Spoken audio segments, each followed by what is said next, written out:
about to listen to the Dr. Daliah Show. Sassy, stimulating medical talk radio. Any medical advice Dr. Daliah Wax gives on her show should not be substituted for an actual visit to your medical provider. And now, here's Dr. Daliah.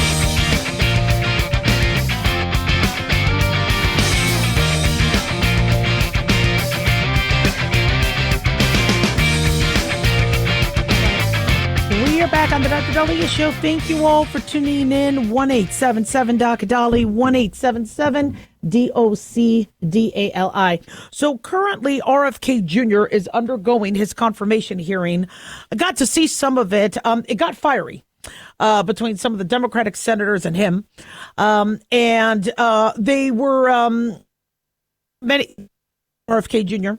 Are supportive of the fact that he is going to look into things that have been, I guess, deemed, scientifically rigid, where, well, that was the study in the 1960s. That was the study in the 1970s. So shall it be written? So shall it be always the truth? And RFK Jr. has suggested that some of these things need to be revisited. Parents, as it pertains to vaccines, should be able to make their own choices, should be able to be aware of some of the studies. And so many proponents like the idea of the transparency. They also like the idea that he wants to make America healthy again based on the high obesity, the high blood pressure, diabetes rates, as well as the lack of access to healthcare. Our healthcare system is a mess. Democrats are concerned about some of the things he's previously said on podcasts, previous things he's written in his book. He says he is not anti-vaccine. He starts and ends, I guess, one of his books where I am not anti-vaccine. Yet he does say he regrets giving his children vaccines. He has many times been very vocal about pharmaceutical liability as it pertains to vaccines and medications. And so, right now there's this back and forth, and it's a pretty heated confirmation hearing. He's got a lot of controversial views. And, I'm waiting to have him on the show. His team said they were holding off on interviews until, the hearing. And I get that. But, it's interesting. I'm mixed. Right now, the system is an absolute mess. We have this Obamacare system, as you all know, high deductibles. Many people may have an insurance card in their wallet, but it doesn't necessarily mean they're going in and getting seen. It doesn't mean they're actually getting access to their health care. We have a diabetic in our family, somebody in our family has diabetes, and it took a year to try to get the insurance to okay the medication. I mean, it's a mess. This is an absolute mess. We do have obesity. We do have foods that have preservatives and things in it that nobody has started to crack down on. So RFK Jr. seems to be the one with the cojones to say that. Do I prefer somebody who is who has a medical background to be the Secretary of Health and Human Services? I do, but, in previous administrations like Kathleen Sebelius, I think she was a political science major. RFK Jr. trained in Harvard. He has a law degree, environmental law. And, he will have doctors under him. But as you saw with Fauci, sometimes it could be hit or miss. So when RFK Jr. claimed that the CDC approved the COVID-19 vaccines without scientific basis, this was something that half the country agreed on. They were, concerned that the COVID vaccines were fast-tracked through FDA very quickly. Half of the country felt, no, there were enough previous studies on the scientific ideology behind it, mRNA, et cetera, that it's fine, it's good enough. And so people wonder, what is he going to do with the future of vaccines? If he does make it a choice of the parents, will parents get to choose? What would that look like? So I love the idea of people's choice. I don't think anything should be mandated. I do understand about herd immunity. And when you do have herd immunity is basically, which is something they tried to push with COVID vaccination, where you have a lot of individuals who cannot take the vaccine. But if those individuals are in the center of the herd and the rest of the big sheep or the big cattle are vaccinated and protected, they could repel the disease from coming to the individuals who are vulnerable that can't get vaccinated. And that's kind of what herd immunity is, and in a very simplistic sense. And so if you do have many individuals not vaccinate, then people are concerned that, well, then you're not going to be able to protect the vulnerable population. There's going to be some really, really bad disease. The thing is when they were trying to use herd immunity as it pertained to COVID, people still got COVID. People have been vaccinated multiple times for COVID, and we still have COVID rampant. And so when we were first seeing these claims that we need herd immunities, everybody needs to get their shot. On one end, yes, it would help protect if the vaccine works. And for some, and for many it did. For me, it prevented COVID. Now, I did not get COVID. I didn't like my side effects, but I did not get COVID from it. But it wasn't long lasting. And many people do not want to repeatedly get the shot. Now that the vaccine isn't mandated, I think there's only 12 or 15% of the population that will get their booster. And I'm grateful we have the vaccines available, but it shows that, if people don't want to take it, they're not going to take it. Fortunately, COVID has been less lethal as it was in its original year, but it still is lethal. It still is causing mayhem. And I do have many individuals say, I want to get my COVID booster, and they're very grateful it's out there. But in terms of the concept of, do we mandate it? No, it's tricky. Our childhood vaccines. We have a very robust vaccination program against measles and polio and tetanus and hepatitis and pneumonia. And it is a pretty robust program, but it's a lot. And we have many parents who are really now nervous. And we knew the COVID vaccine would be the straw that broke the camel's back, that parents are taking their kids out of school so they don't have to vaccinate. And I'm seeing a larger percentage of children unvaccinated.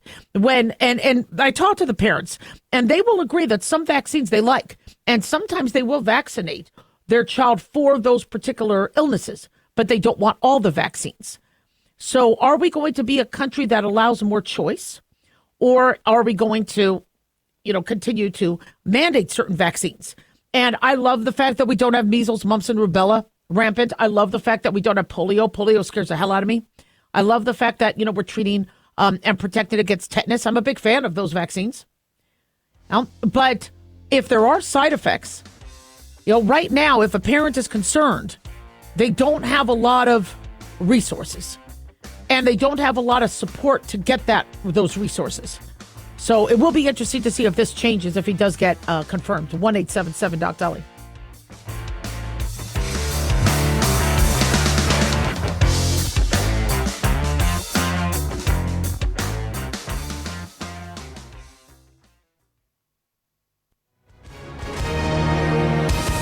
Hi, everyone. If you've been injured in an accident and think you deserve compensation, listen up. We have legal professionals standing by right now to answer your questions for free. They'll tell you if you have a case and how much it's potentially worth. Call 800-710-5100. I'm here with spokesman John Wolf. So, John, tell our listeners who should call right now. Well, Maria, first off, thank you for having me join you to answer the listeners' questions. Now, as far as who should call in, anyone who's been injured in an accident and think you deserve compensation, give us a call right now and find out how much your case is potentially worth. Call 800-710-5100. Thanks, John. You heard it, folks. If you think you deserve compensation, call now to find out how much you qualify for. 800-710-5100. Advertisement sponsored by Legal Help Center. May not be available in all states. At Hot Shot Secret, we share the science behind common diesel problems. For example, diesel fuel cetane levels. The cetane rating in diesel fuel is 42 to 45. Most diesel engines operate more efficiently with a cetane rating of 48 to 50. One treatment of Hot Shot Secret Diesel Extreme will raise your cetane 7 points, increase fuel economy, and improve cold starts. Hot Shot Secret Diesel Extreme is available nationwide at truck stops, fine farm and auto stores, and online at hotshotsecret.com. Hot Shot Secret, powered by science.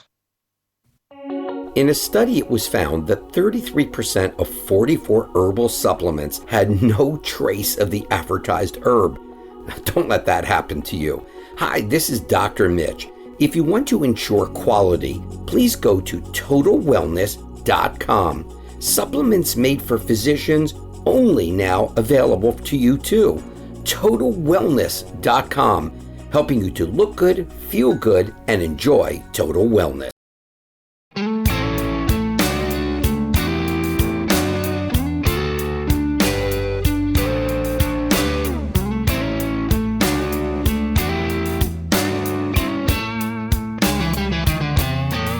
All right. We are back on the Dr. Daliah Show. Thank you all for tuning in. 1-877-DOC-DALI, 1-877-DOC-DALI. Big thanks to Talk Media Network for making the show happen. Big thanks to Daniel, our producer, and big thanks to you all for tuning in. We really do appreciate it. Don't forget to follow us on Twitter at Dr. Daliah, Facebook, The Dr. Daliah Show, and on YouTube. Click like and subscribe.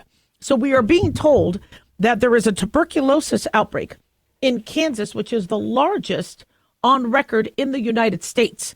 Now, as you remember, tuberculosis, it used to be called consumption, and it has been very, very deadly. In fact, it ranks in the top 3 causes of death in the world. 1/3 of the world's population, we believe, is still infected with tuberculosis. And now we are having a resurgence. And this is something I predicted years ago as it pertained to the border, where we have, remember, I think it was Alejandro Mayorkas had said 1 in 5 migrants have an illness that's prevalent in their country, such as tuberculosis or cholera or hepatitis. And so it's no shock that we're going to see these infectious diseases start to take hold and spread here. So we are being told by Science Alert that tuberculosis is threatening to return in force. And there have been new cases in Kansas City, comprising one of the largest outbreaks in the U.S. since the CDC kept records of TB since the 1950s. Now, the numbers, according to the data from the Kansas Department of Health and Environment, there were 110 active TB cases, 632 latent cases in the state of 2024. Now, some of you will say, well, only 110? Come on, Kansas has millions of people, please. These are people that have been diagnosed. Now, I get patients calling in saying they have a cough and they want an antibiotic. Some of them are saying they're coughing so hard that they're seeing blood. How do we know those aren't tuberculosis cases? The risk to the general public still remains low, but somebody with an active tuberculosis could be giving it to everybody they're around. Because we don't vaccinate for tuberculosis in this country. Other countries do, but we don't. Why? Because the risk to the general public remains low.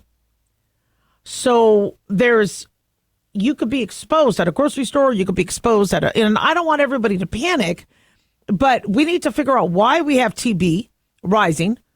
We have to make sure the vaccine is available for those who want it. Oftentimes we may also treat if we think you have been exposed. But, this is a big concern. And I don't know if we're going to hear from the media, if this is related to migrants coming in or not. Now, this is in Kansas. I mean, Kansas is still very populous. You got Kansas City, you got Topeka, you got Wichita. There's a lot of urban areas. It's not that unheard of. I live in Clark County, Nevada. There was a small tuberculosis outbreak that involved, I guess, somebody working and visiting a lot of the schools, and that had concerned a lot of parents. So it happens. Tuberculosis has not gone away. It was first discovered back in the 1800s. In 1882, Robert Koch, Koch, discovered it. It's caused by the bacteria Mycobacterium tuberculosis. It's an acid-fast staining bacteria, which is significant for diagnosis purposes, so that doctors didn't necessarily have Quest or LabCorp, these awesome labs. So what they used to be able to do is do some staining and then look under the microscopes that have you cough into a cup and be able to look at that. But one thing about tuberculosis is it needs oxygen to survive. So where do we see most tuberculosis cases? Bacteria in the lungs. And you could pass it by aerosol droplet transmission. So when somebody coughs or sneezes, they could pass the respiratory fluid that could transmit TB. Tuberculosis can also grow on contaminated surfaces. So what are symptoms of tuberculosis? Well, if you have a cough, and a cough that's lasting longer than 3 weeks. Now, many bronchitises could last that long. We've seen the COVID cough last that long, RSV. So now that we're in cough and cold season, I can understand how people are a little nervous about that. If you cough up blood, hemoptysis, because it causes cavities in the lungs, and when it does cause these cavities, it causes bleeding. If it hurts when you cough or breathe, That could be a sign. I understand that's also a sign of pneumonia, but or bacterial pneumonia, viral pneumonia. But these are signs of tuberculosis as well. If you lose weight, if you have fatigue, if you have a fever, if you have night sweats, if you have chills, if you have loss of appetite, those are signs that somebody could be having tuberculosis infection. So if you have a cough that's not going away, get yourself seen. What do? We'll do a chest x-ray. First and foremost, we'll do a chest x-ray. We're looking for effusion, which is fluid. We're looking for consolidation, which is an area of the lung obscured with that fluid or infection infiltrate. Basically, fluid is radio opaque. So when we do an x-ray and you see it all black, black is air. The black connotes air because air is not as dense as your bone, as your fat, as fluid, as blood. So we could see fluid in the lungs. X-rays are fantastic in terms of being able to pick things up. Lymphadenopathy, lymph node swelling. The Gones lesions, which some of you might have heard, is this necrotic calcified focus of infection where the part of the lung is starting to die off. And then you could have a Gones complex where you see one of these necrotic calcified with calcium deposit lesions plus a lymph node involved. So we could do sputum cultures, but those could take weeks. The acid fast staining could be done. There's also blood tests. But usually we'll do a chest x-ray. Tuberculosis can spread. It could go beyond the lungs. 15 to 20% of the cases could be extrapulmonary, meaning beyond the lung. It could affect your GI tract, your genitourinary tract, the lymph nodes, lining of the brain. It could disseminate throughout the body. We call that miliary TB. And it could go to heart, brain, bone. But then there's also tuberculosis, which is latent, where you have it, it just sits quiet and may reactivate at a later date. So we treat active TB with isoniazid, rifampin, ethambutol, pyrazinamide.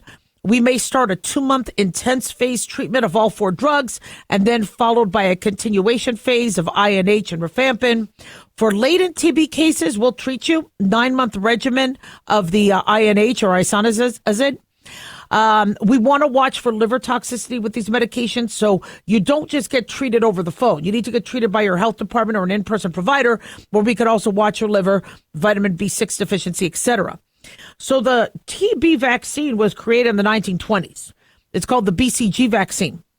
Due to cost and its efficacy, it's about 50% effective. So that means it's a crapshoot if it'll work or not.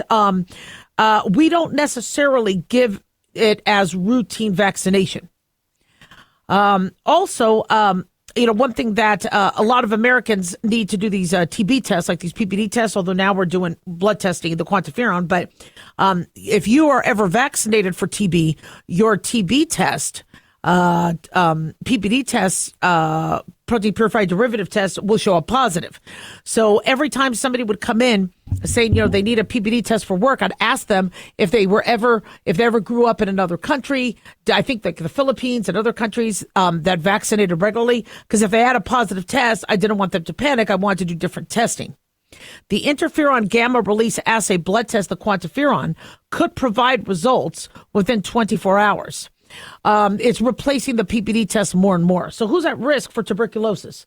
Well, if you're in an area where there are many, many people, like prisoners, homeless shelters, nursing homes, if you're a healthcare worker, you are at risk for acquiring it. If you're immunocompromised, if you have HIV, if you are chronically debilitated, if you drink alcohol, you could be at higher risk. And so we do see TB rate in such as India, Indonesia, China, Nigeria, South Africa, Philippines, Pakistan, Bangladesh, and immigrants. There's supposed to be health screenings to see if they do have tuberculosis or other things. And so, can you die from this? Absolutely. We're told that 2 deaths in 2024 have been linked in Kansas City to the Kansas City outbreak. Latent inactive TB isn't necessarily passed from person to person. The problem is you don't know when it's activating. And so you might cough or you might have some sputum. So I still say we need to be careful and possibly treat. These medications, as I said, you're on medications for months. It's not something you want to get. And so what I recommend is if we do have cities that have, high populations of individuals who either just came from one of the aforementioned countries or are having symptoms such as those, we test them. And ensure that they get treated so that the rest of our citizens don't get exposed. 1-877-Doc-Daliah. Don't go away.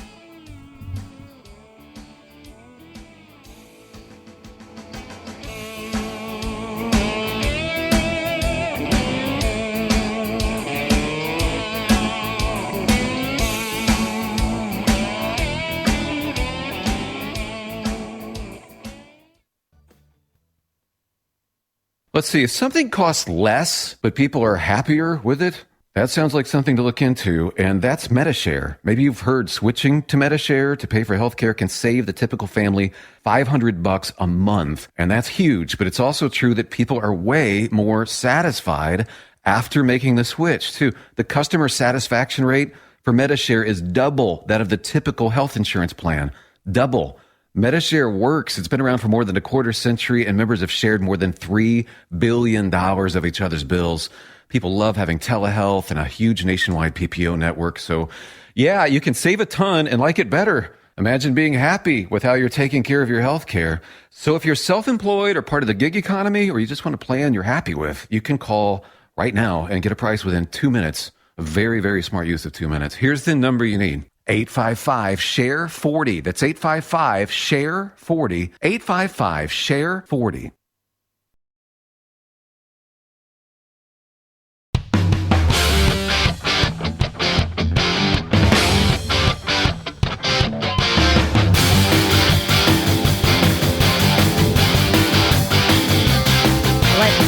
We are back on the Dr. Daliah Show. Thank you all for tuning in. 1-877-Daliah, 1-877-DOCDALI. So one of my best friends, who was I was just at a health conference with, a medical conference with, can't tolerate dairy. And I didn't realize how limited his choices were. So would go to a restaurant, would eat the conference food, but every time we went, I was like, oh, wait a second. And I saw him push food away, because he couldn't eat it because there would be dairy. And we really have a rising population of individuals who either can't tolerate dairy or who want to shift towards dairy-free choices for health issues. In fact, there's a survey that says more than half of U.S. adults say they are interested in ways to increase their daily protein intake, but not necessarily consume dairy for that, from what I understand. So I'm really, really excited about our next guest. It's Jane Olivia, holistic private chef and seasoned recipe developer, to talk to us about options we have as we go into dairy-free February. Hi, Jane. So glad to have you. Hi, thank you so much for having me. Oh my gosh, yeah. So talk to us about this survey and the attitudes people are having as it pertains to dairy alternatives.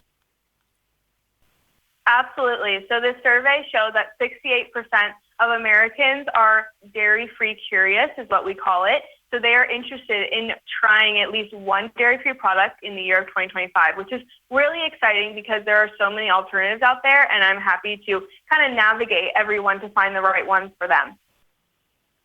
I love it. And what is driving, this desire? Is it that people are lactose intolerant? Is it that it's about their weight? What are their concerns? I think it's a little bit of everything. People are throwing so much new information out there about what they're supposed to be eating, what's good, what to cut out, what's bad, things like that. And just adding or taking away little by little certain inflammatory foods like dairy, gluten, inflammatory oils, things like that, might be why we're seeing a rise in people looking for a dairy-free alternative. There's also the increased desire to have more protein in your diet. We know through all of the studies done in nutrition science that having a high-protein diet with whole foods is super ideal for us to survive and thrive with all of food and food trends coming at us. But I think that people want a little bit of everything. They want the dairy-free. They want the high protein. They want the clean ingredients. So navigating everything that's on the shelf has become more and more difficult as new products are arising, and reading all of these new nutrition labels and things like that. It can get very complicated, but this is what the people want. Absolutely. And, we've spoken a lot on the show about constipation, and we've had listeners with bowel impaction, and we think cheese is a big culprit to that. Every time somebody calls me up saying they're having horrible constipation because of the gum and the emulsifiers and the things they use in cheese to help give it its shape and color, we're finding that people who are having there's a huge constipation epidemic, that when we try to limit that, people are like, well, what do I do to feel full? What do I do how do I get my protein? And so now that people are concerned about their bowels and how constipated they are, I'm seeing personally patients and listeners saying, what can I do instead? So yeah, talk to us about some of these options. Yeah, so I think dairy, besides the gums and emulsifiers and additives that you mentioned, which are not good for our gut and our gut lining and our gut health, I think that dairy also can play a role in like the bloating, and also there's no fiber in it whatsoever. So making sure that you are consuming enough fiber, and usually there are a lot of foods associated with dairy that don't have any fiber in them. So making sure that whenever you start to transition from or limiting your dairy, but also adding in that fiber will definitely help you with that. We're speaking to Jane Olivia, holistic private chef and seasoned recipe developer. I know a big concern people have is their calcium intake, because we do supplement with calcium. I think it's a misconception that if you do find dairy-free alternatives, you're going to lose out on your calcium. Talk to us about that. Definitely true. So if you read any of the nutrition labels on any of the Kite Hill dairy-free products, you'll see that the calcium intake amount in each serving is pretty similar or over the dairy alternative. So a lot of dairy-free products are also fortified with any like B12, vitamin D, things like that. So, that would be really beneficial for a lot of people to know, because they're not going to miss out on those vital nutrients and vitamins. And we definitely appreciate Kite Hill for sponsoring and giving us this education on this. So talk to us about some of your recipes, your dairy-free recipes. Yeah, absolutely. So Kite Hill has a line of Greek-style yogurt, which is absolutely fabulous for the protein amount. There's 15 grams of plant protein in each serving, which is the most yogurt or plant-based product.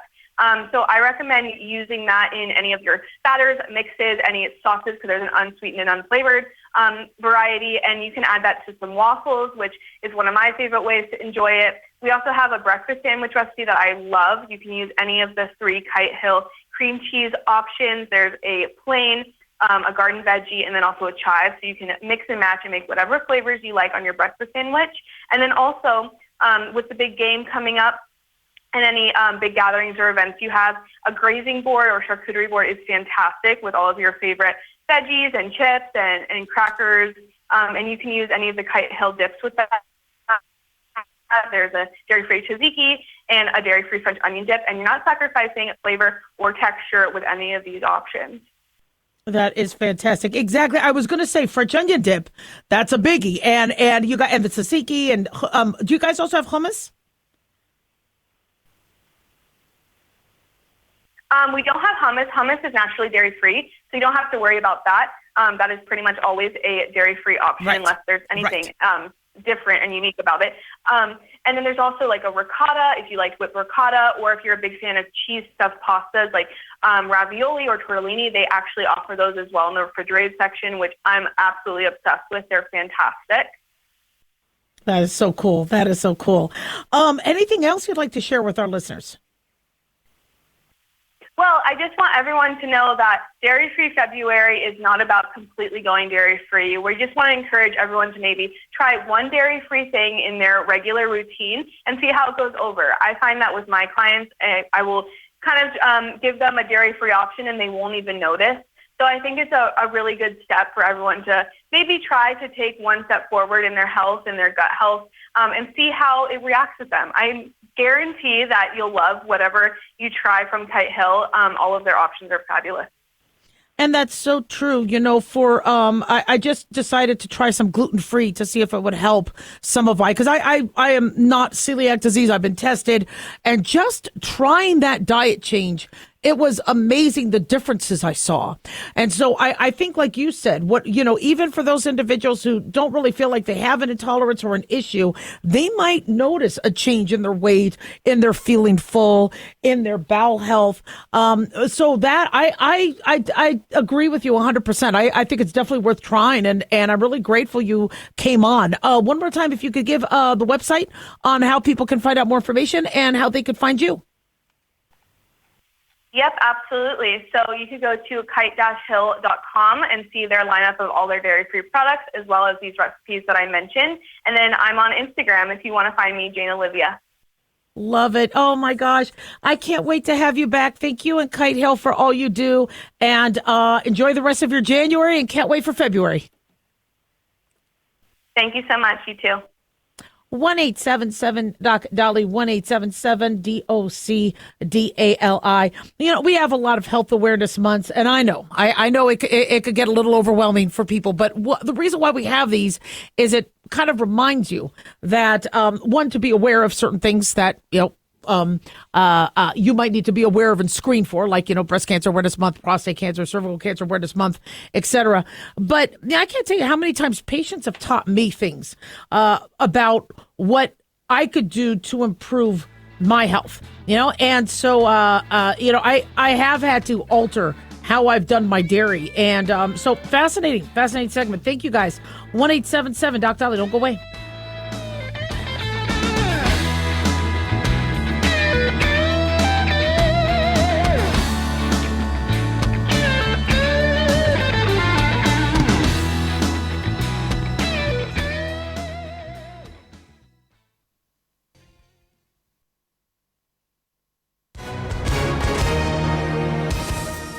Hi, everyone. If you've been injured in an accident and think you deserve compensation, listen up.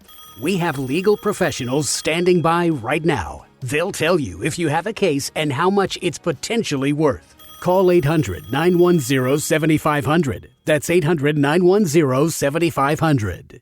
Call now to find out how much your case could be worth. Advertisement sponsored by Legal Help Center. May not be available in all states. In a study, it was found that 33% of 44 herbal supplements had no trace of the advertised herb. Don't let that happen to you. Hi, this is Dr. Mitch. If you want to ensure quality, please go to TotalWellness.com. Supplements made for physicians only now available to you too. TotalWellness.com, helping you to look good, feel good, and enjoy total wellness. Self-reliance. It's not a phrase we hear much in our culture these days. It might conjure up images of pioneers, the West, rifles, strapping men, and strong women. But what does it mean for us in today's world? The New American Magazine has just released its latest collector's edition, Self-Reliance, Foundation of Freedom. In it, the New American authors outline the necessity of self-reliance for a free people, tips for self-reliant living, and the importance of not giving up hope. This unique edition includes articles on the self-sufficiency of the founders, preparing for a worst-case scenario, firearms, financial self-reliance, the importance of community, and many other topics by expert writers. Now, for a limited time, the New American is offering a bundle of 3 collector's editions, Self-Reliance, The Great Reset, and Trump World, for just $19.95. Available at shopjbs.org. Visit shopjbs.org today.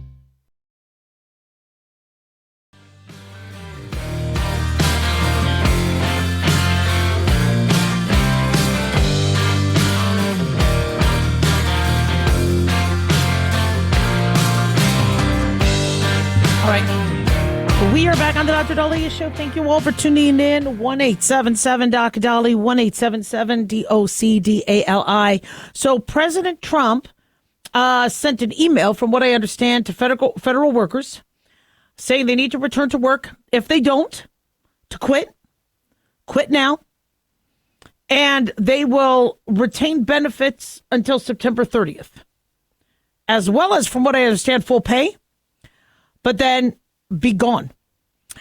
And it's a very interesting move. I believe I heard one source say this would help save $100 billion.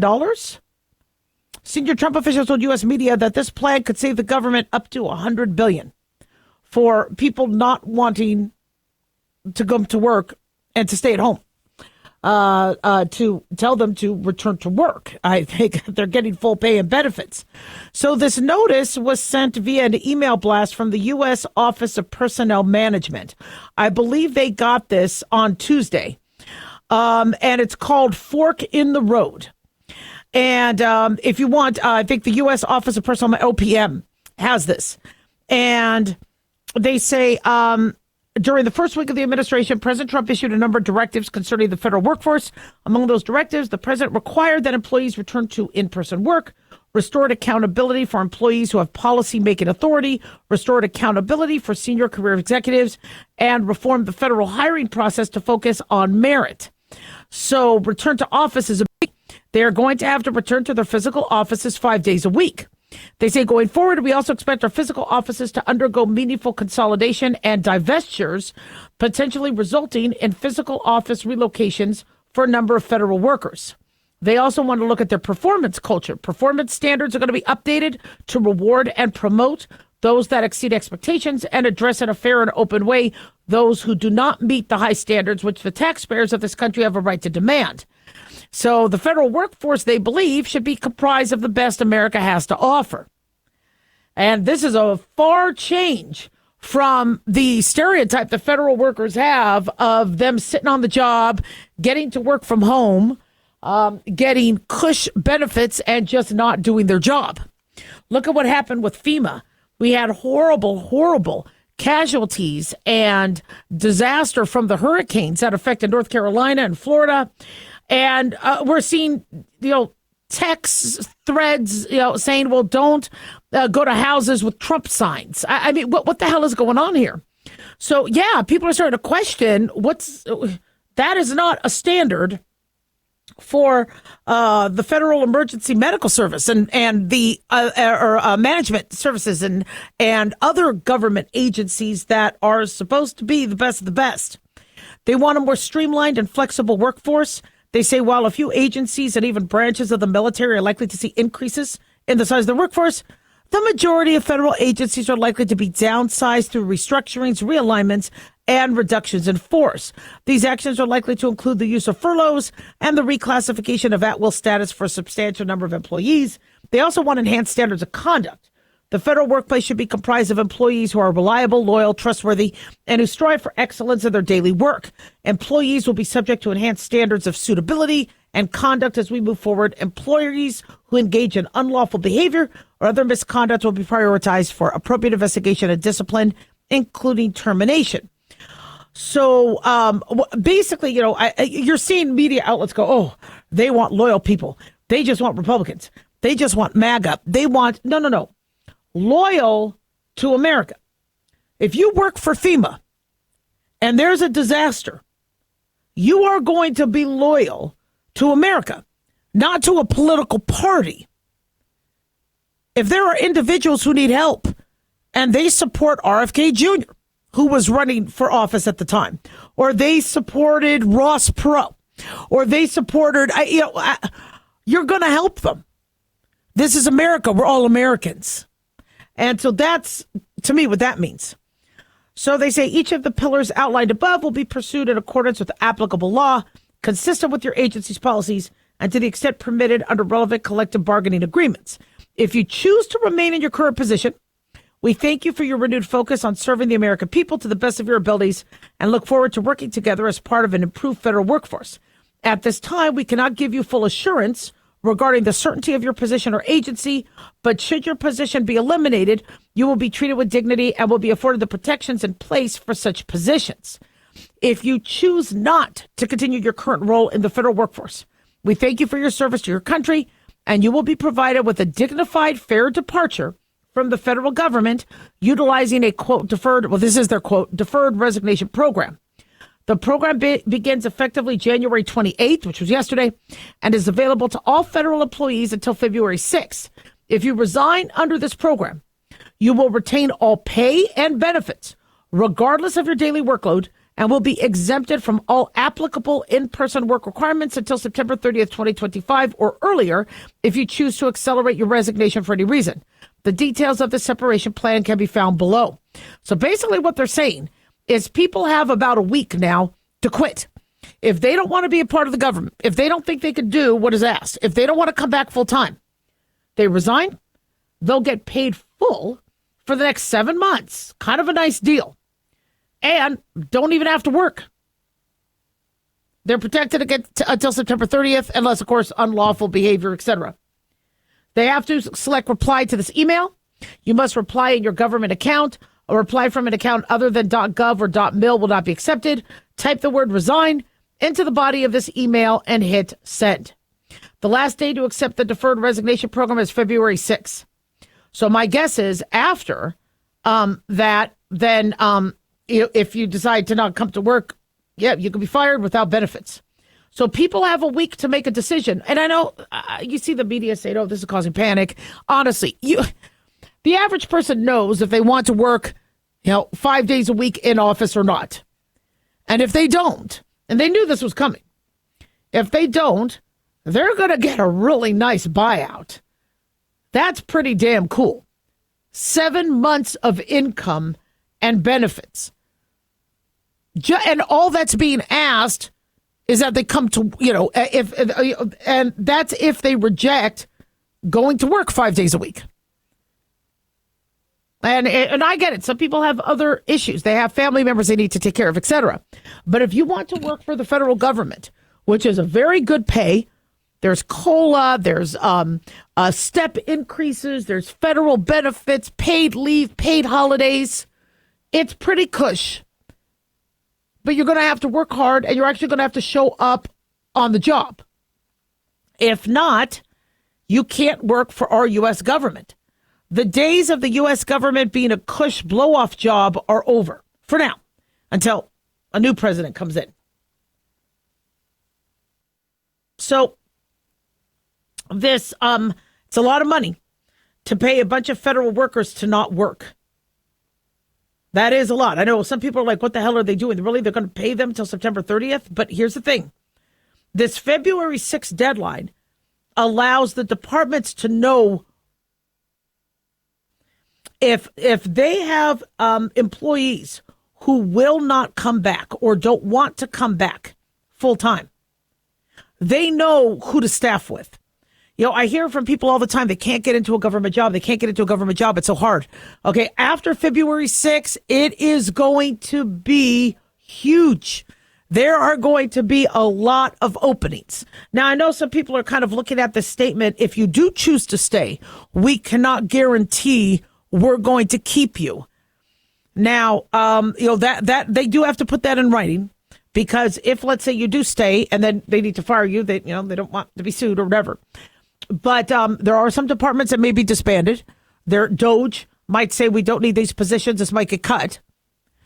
But I think we're going to see a bunch of people resign to take that money. So that'll be interesting.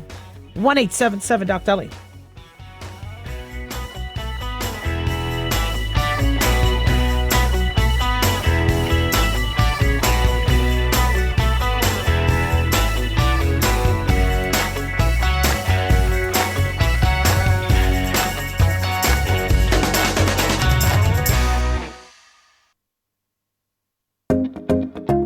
Did you know that healthy arteries make a gas?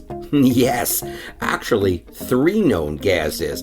Hi, I'm Dr. Mitch, and nitric oxide is a gas that's readily made all day long to keep our arteries open by relaxing the blood vessel walls.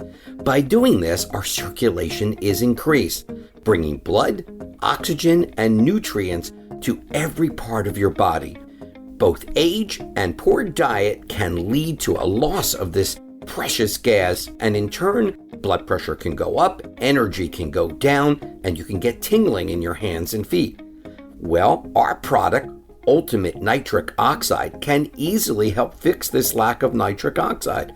Go to TotalWellness.com. That's TotalWellness.com, where we are helping you to look good, feel good, and enjoy total wellness.